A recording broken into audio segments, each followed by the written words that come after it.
দর্শক, গত 24 ঘন্টার ভেতরে অনেক পরিবর্তন ঘটে গেল। মার্কিন প্রেসিডেন্ট ডোনাল্ড ট্রাম্প হুমকি দিয়েছেন ইরানের উপরে নজিরবিহীন হামলা হবে। তিনি বলেছেন আমেরিকা এত বড় হামলা চালাবে যা এর আগে কখনো করেনি।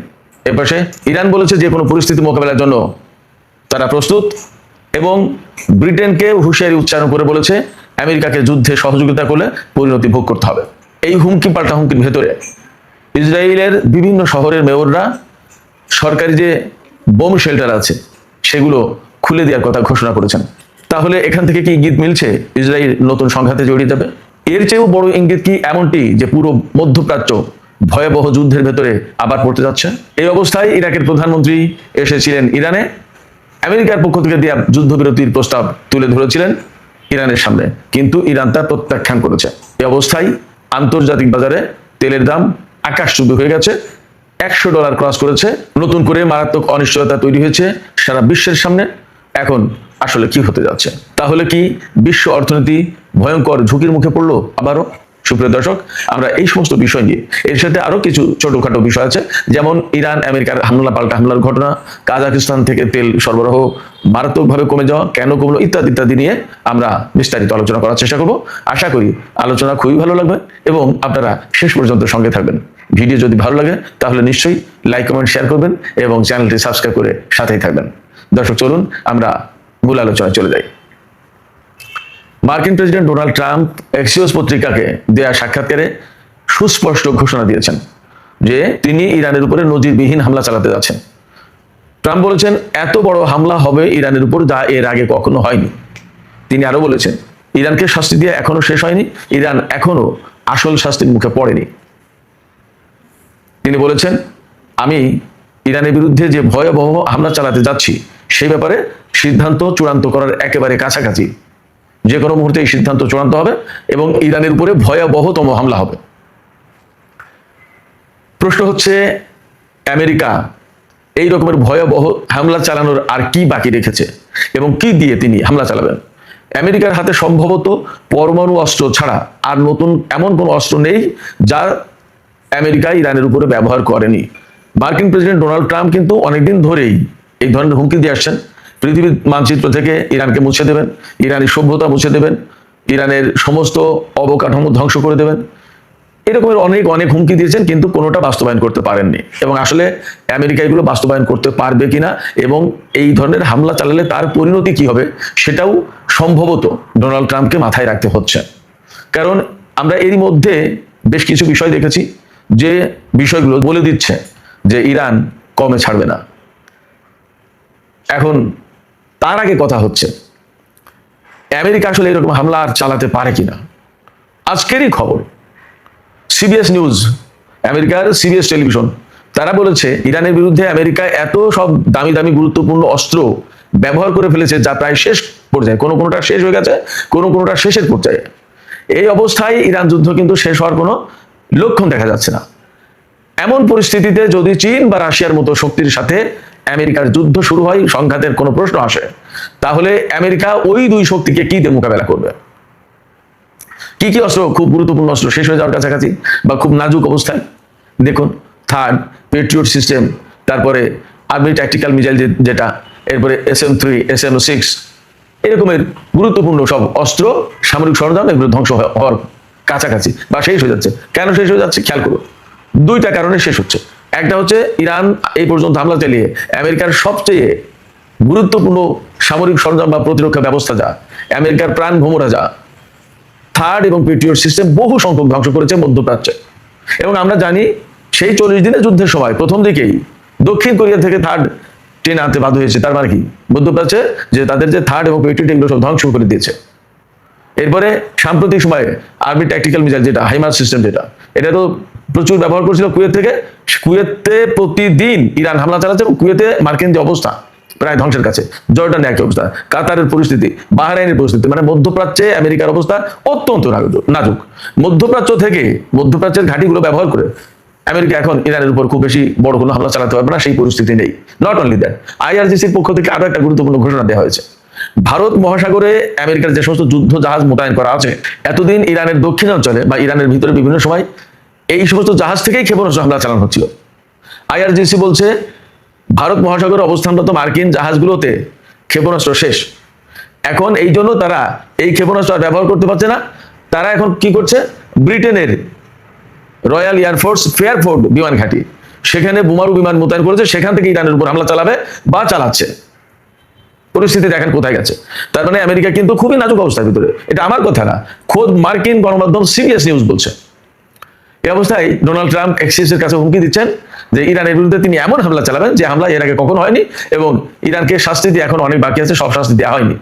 প্রশ্ন হচ্ছে ইরানকে শাস্তি দিতে গিয়ে আমেরিকা নিজেই শাস্তির মুখে পড়েছে কিনা, কারণ পরিস্থিতি আমেরিকার জন্য খুবই সংকটাপন্ন। মধ্যপ্রাচ্যের প্রায় সমস্ত ঘাঁটি শেষ।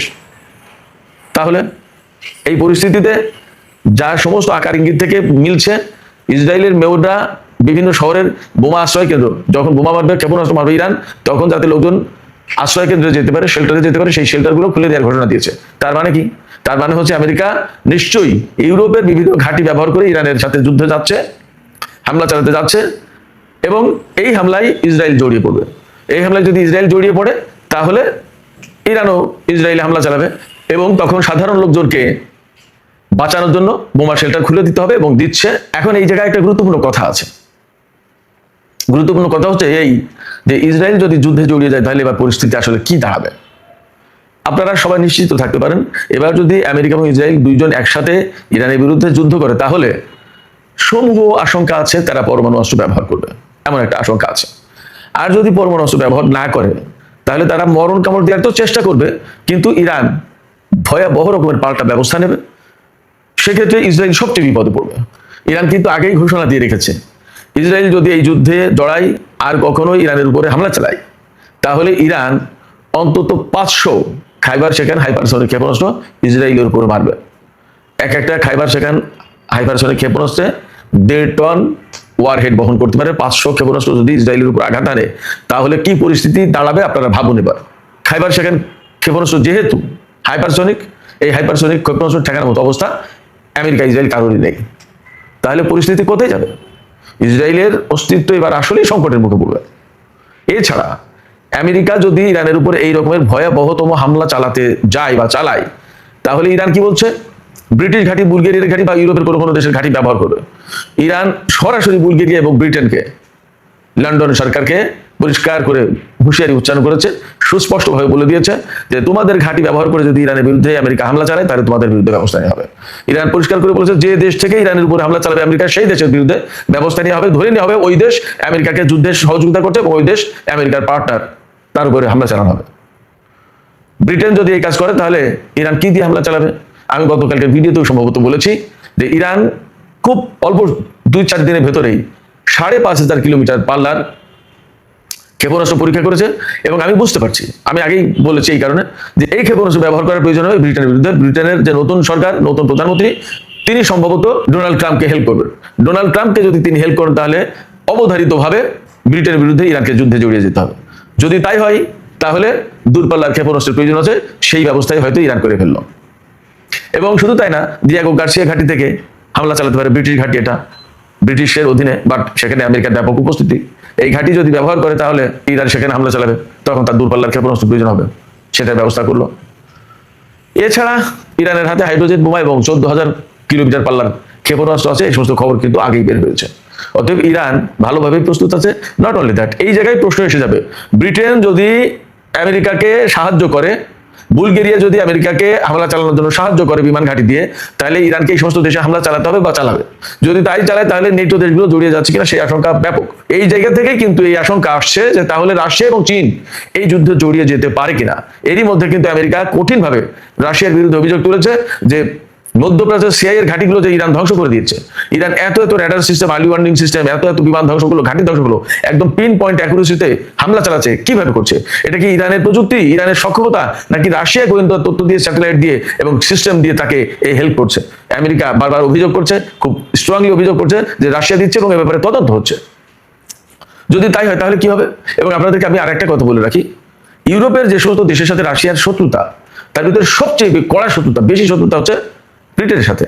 এবং রাশিয়া বারবার অভিযোগ করে আসছে, এই ইউক্রেন যুদ্ধে ব্রিটেন ইউক্রেনকে শুধু গোয়েন্দা তথ্য, অস্ত্র দিয়ে না, সরাসরি ইউক্রেনের মাটিতে ব্রিটিশ সেনারা অংশ নিচ্ছে রাশিয়ার বিরুদ্ধে যুদ্ধে। অর্থাৎ ব্রিটিশ সেনারা রাশিয়ার বিরুদ্ধে যুদ্ধ করছে, রাশিয়া এইরকম অভিযোগ করে আসছে বহুদিন থেকে। তার মানে হচ্ছে যে যখন ব্রিটেন এইখানে ইরানের সাথে জড়িয়ে যাবে যুদ্ধে, তখন কিন্তু এই যুদ্ধ বৃহৎ অঙ্গনে ছড়িয়ে পড়ার আশঙ্কা আছে। এবং আমি আবারও আশঙ্কা ব্যক্ত করছি, এই জায়গা থেকে এরকম সূত্র ধরে ছোট ছোট ছোট ছোট ঘটনা থেকে কিন্তু বৃহত্তর যুদ্ধ, এমনকি তৃতীয় বিশ্বযুদ্ধ শুরু হতে পারে, এমন আশঙ্কা আছে। অবশ্যই এই পাশে আরেকটা কথা থেকে যাচ্ছে, মার্কিন প্রেসিডেন্ট যে হুমকি দিয়েছেন, ইসরায়েল যে বোম শেল্টার খুলে দিচ্ছে, ইরানের নিযুক্ত ব্রিটেনের রাষ্ট্রদূত ব্রিটিশ দূতাবাসে যে সমস্ত স্টাফ ডিপ্লোম্যাট আছে তাদেরকে ইরান থেকে সরিয়ে নিয়ে যাওয়ার প্রচেষ্টা চালাচ্ছে। এবং এই ব্যাপারে একটা গোপন খবর বের হয়েছে যে তিনি ইউরোপীয় যত রাষ্ট্রদূত তাদের সবাইকে ডেকেছিলেন এবং এই প্রস্তাব দিয়েছিলেন যে আমরা ইরানের উপর একটা রাজনৈতিক কূটনৈতিক চাপ সৃষ্টি করি, কিন্তু অনেকেই তাতে রাজি হয়নি। তো এই যে ব্রিটেনের তৎপরতা, আমেরিকার হুমকি, ইসরায়েলের এই যে বোম শেল্টার খুলে দেয়া বা তাদের আকার ইঙ্গিতে ইরানকে হুমকি দেয়া, এগুলো নিতান্তই হুমকি, ইরানকে চাপে ফেলার চেষ্টা কিনা সেটা একটা প্রশ্ন। আমরা দেখতে পাচ্ছি গতকালকেই কিন্তু মার্কিন পররাষ্ট্রমন্ত্রী মার্কো রুবিও বলেছিল যে ইরান চুক্তির জন্য মরিয়া হয়ে গেছে। অবশ্য তিনি একই সাথে বলেছিলেন যে আসলে তারা চুক্তি চায় কিনা সেটাও সন্দেহ। আবার মার্কিন প্রেসিডেন্ট কয়েকদিন ধরে বলছেন যে ইরান চুক্তি চাচ্ছে। আবার তিনি যুদ্ধের হুমকি দিচ্ছেন। ইরাকের প্রধানমন্ত্রীকে আমন্ত্রণ জানিয়ে তার মাধ্যমে, আলী আল জাইদির মাধ্যমে ইরানের কাছে যুদ্ধবিরতির প্রস্তাব পাঠিয়েছে, কিন্তু ইরান সেই যুদ্ধবিরতির প্রস্তাব গ্রহণ করেনি। বলেছে যে না, আমরা কোনো অস্থায়ী যুদ্ধবিরতির দিকে যাব না, আমরা একেবারে চির অবসান ঘটবে যুদ্ধের এরকম একটা অবস্থা দিকে যেতে চাই। তাতে তারা যদি সেই রকম চুক্তি করতে চায় দেন হবে, আদারওয়াইজ যুদ্ধের ভেতর দিয়েই ফয়সালা হবে। এবং ইরানের পক্ষ থেকে মোটামুটি এখন মোটা থেকে বার্তা হচ্ছে তারা যুদ্ধবিরতিতে বা আমেরিকার সাথে এই ধরনের কোনো আলোচনা যাবে না, কারণ তারা যখনই আলোচনা যাবে তখনই ইরান এতদিন যে কাজ করেছিল আবার সেটা ফুলফিল করবে, অর্থাৎ আবার তারা গুছিয়ে নিতে পারবে। এই জায়গা থেকে ইরান আর যেতে চাচ্ছে না, মোটামুটি ভাবে খবর বা তাদের মনোভাব এইরকম। তাহলে কি দাঁড়াচ্ছে? তাহলে দাঁড়াচ্ছে মধ্যপ্রাচ্যে সম্ভবত যুদ্ধ এইভাবে চলতেই থাকবে। আমেরিকাকেই তার পথ বেছে নিতে হবে। সেই জায়গায় হয় তাকে পরমাণু অস্ত্র ব্যবহার করতে হবে, আর না হলে তাকে যুদ্ধ বাদ দিয়ে সরে যেতে হবে। এছাড়া বিকল্প আর কোনো অস্ত্র নেই যা ব্যবহার করে তারা ইরানকে হারাতে পারবে। ইরান অসম্ভব রকমের অ্যাডামেন্ট অবস্থা আছে এই মুহূর্তে। যখন এইরকম পরিস্থিতি, তার মানে ইরান খুব শক্ত অবস্থানে আছে যে তারা কোনো আলোচনা অথবা সোকল যুদ্ধবিরতি, শান্তির উদ্যোগ এই সমস্ত দিকে আর মনে হয় যাবে না। যদি তাই না হয় তাহলে ইরান তার প্রস্তুতিটা ওইভাবে নিয়েই তারপরে এই অবস্থানে গেছে। এই অবস্থায় বিশ্ববাজারে কিন্তু তেলের দাম আবার নতুন করে বেড়েছে। আজকের বাজারের খবর হচ্ছে ব্রেন্ট ক্রুড অয়েল যেটা প্রতি ব্যারেল $100 পার হয়ে গেছিল, একটু কমে $100 এসেছে। আর ওয়েস্ট টেক্সাস ইন্টারমিডিয়েট যেটা সেটা $90 উপরে। তেলের দাম যখনই বেড়ে যাচ্ছে বিশ্ব অর্থনীতি ক্ষতিগ্রস্ত হচ্ছে, অস্থিতিশীল হয়ে যাচ্ছে এবং সারা বিশ্বে চাপ পড়বে, আমাদের উপরে চাপ পড়বে, তাতে কোনো সন্দেহ নেই। হরমুজ প্রণালী এবং বাবাল বান্দের প্রণালী একেবারে আটকা। এর ভিতরে নতুন খবর হচ্ছে কাজাখস্তান থেকে প্রতিদিন তেল উত্তোলন হয় প্রায় 20 লাখ ব্যারেল, আর সেই তেলের প্রায় 16 থেকে 17 লাখ প্রতিদিন রপ্তানি হয়। এবং কাজাখস্তানের তেলের প্রায় 80% বেশি একটা পাইপলাইন দিয়ে রপ্তানি হয়। সেই পাইপলাইনটা কাস্পিয়ান সাগর থেকে রাশিয়ার দিকে গেছে এবং কৃষ্ণ সাগরের তীরে গেছে সম্ভবত। এই পাইপলাইনটা ক্ষতিগ্রস্ত হয়েছে ইউক্রেনের হামলায়, আরো মেইনটেনেন্স, আরো বিভিন্ন রকমের সংকট আছে, যার কারণে এই পাইপলাইন দিয়ে এখন তেলের রপ্তানি অনেক অনেক কমে গেছে। বিশ্ববাজারে আরেক চাপ সৃষ্টি হয়েছে। তার মানে দাঁড়াচ্ছে আমরা এই মুহূর্তে এত বেশি অনিশ্চিত অবস্থার ভেতরে তেল গ্যাসের দিক দিয়ে সারা বিশ্বের মানুষ এতটা অনিশ্চয়তা 40 দিনের যুদ্ধের সময় হয়নি। সেক্ষেত্রে আমি মনে করি, আমি আবারও বলি যে গুরুত্বপূর্ণ রাষ্ট্রগুলোর বা আমাদের বাংলাদেশ সরকারের পক্ষ থেকেও এই ব্যাপারে ডিপ্লোম্যাটিক ইনিশিয়েটিভ অর্থাৎ কূটনৈতিক উদ্যোগ নেওয়া দরকার, যেখান থেকে একটা ভালো রেজাল্ট আসতে পারে, যুদ্ধের অবসান ঘটতে পারে। যুদ্ধের অবসান না ঘটলেও অন্তত তেলের প্রবাহ ঠিক রাখা যায় কিনা তার একটা ব্যবস্থা করার চেষ্টা করা উচিত। এখানে আমেরিকা যতক্ষণ পর্যন্ত হরমুজ প্রণালীতে ইরানের কর্তৃত্ব মেনে না নেবে, অর্থাৎ হরমুজ প্রণালীর ব্যবস্থাপনার দায়িত্ব ইরানের উপরে থাকবে, এটা যতক্ষণ পর্যন্ত আমেরিকা মেনে না নেবে ততক্ষণ পর্যন্ত হরমুজ প্রণালী ইরান খুলে দেবে না। এটা ইরানের অবস্থান একদম পরিষ্কার বোঝা যাচ্ছে। তো বিশ্বের অর্থনীতি এবং তেলের বাজার যদি ঠিক রাখতে হয় তাহলে বাস্তবতা আমেরিকাকে বিশ্ব নেতৃবৃন্দকে বুঝতে হবে।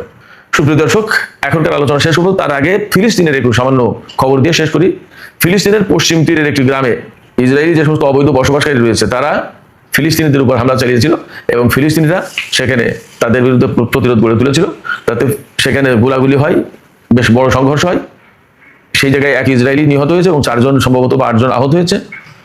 তাৎক্ষণিকভাবে ইসরায়েলি সেনারা ফিলিস্তিনিদের বিরুদ্ধে যুদ্ধ শুরু করে এবং গোলাগুলি করে 4 ফিলিস্তিনিকে হত্যা করেছে এবং আরো বেশ কিছু আহত। সেখানে প্রচুর সংখ্যক ইসরায়েলি সেনা মোতায়েন করা হয়েছে নতুন করে, এবং ইসরায়েলের প্রধানমন্ত্রী থেকে শুরু করে অর্থমন্ত্রী, সব পর্যায়ের মন্ত্রী এই নিয়ে বিবৃতি, বক্তব্য, নানান রকমের কথাবার্তা বলছে। তার মানে আশঙ্কা করা হচ্ছে পশ্চিম তীরে আবার গাজার মতো একটা বড় অভিযান হয়তো ইসরায়েল চালাতে যাচ্ছে, এমন আশঙ্কা জোরালো। দেখা যাক পরিস্থিতি কোথায় যায়। তো সুপ্রিয় দর্শক, এখনকার আলোচনা এখানে শেষ করতে চাইছি। আলোচনা শেষের আগে আপনাদের কাছে প্রশ্ন রাখি, আপনারা কি ভাবছেন? মার্কিন প্রেসিডেন্ট ডোনাল্ড ট্রাম্প ইরানের বিরুদ্ধে যে চরমতম হামলা চালানোর হুমকি দিয়েছে, তিনি কি আসলে এটা বাস্তবায়ন করতে পারবেন কিনা, এবং এইরকম হামলা হলে ইরান আসলে প্রতিরোধ গড়ে তুলতে পারবে কিনা, নাকি এই হুমকি শুধুই মাত্র হুমকি, ইরানকে যুদ্ধবিরতি চুক্তিতে বাধ্য করানোর চেষ্টা করা হচ্ছে? আসলে কি আপনাদের মতামত জানিয়ে কমেন্টে লিখতে পারেন। আর ভিডিও ভালো লাগলে আবারও বলি, লাইক, কমেন্ট, শেয়ার করবেন এবং চ্যানেলটি সাবস্ক্রাইব করে সাথেই থাকবেন। দর্শক, এখনকার আলোচনা এখানে শেষ করতে চাইছি। আপনারা সবাই অনেক অনেক ভালো থাকুন।